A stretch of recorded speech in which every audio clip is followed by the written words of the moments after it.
Bonjour à toi chers spectateurs et bienvenue dans Carte Blanche, l'émission où je vous sers sur un plateau ce que je pense quand j'en ai envie.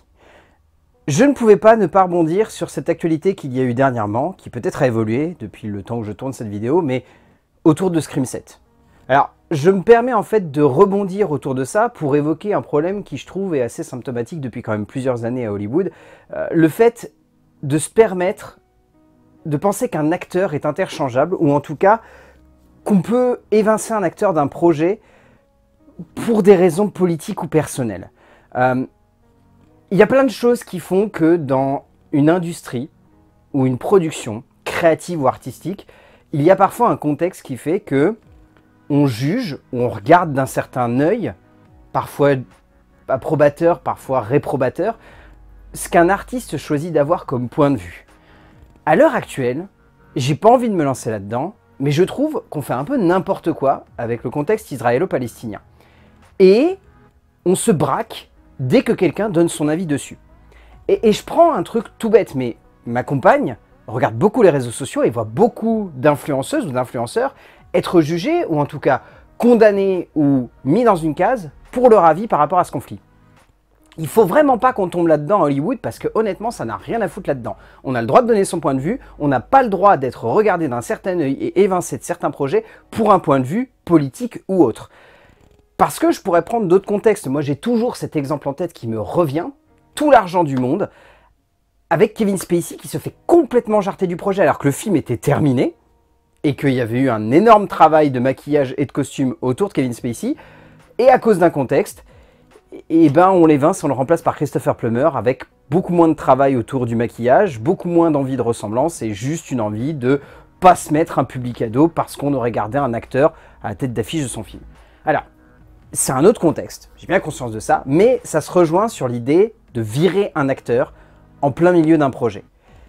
Et de plus en plus à Hollywood, ça se fait.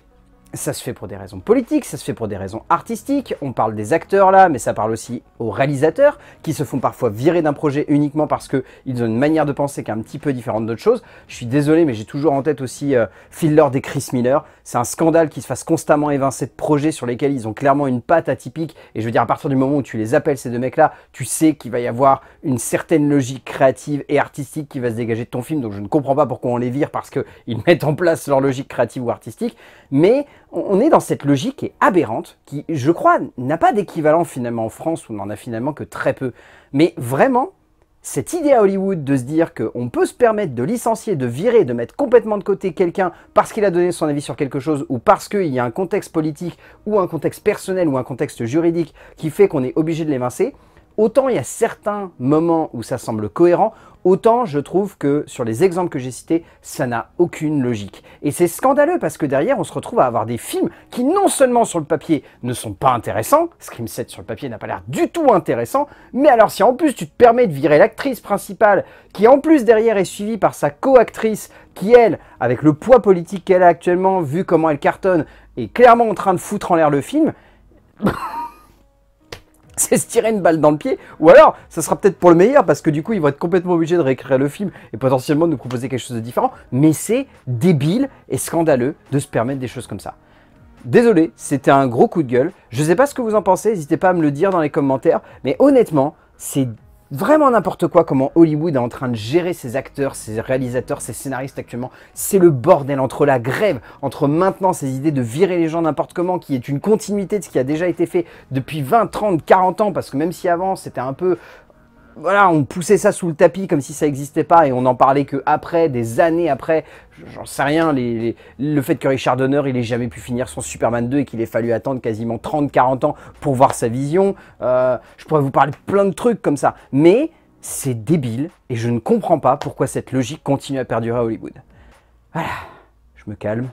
désolé pour ce coup de gueule, mais ça me semblait important. Dites-moi dans les commentaires ce que vous en pensez, et n'oubliez pas ce que je dis à chaque fois, si j'ai envie d'en parler, eh ben j'en parle, même si c'est pour crier.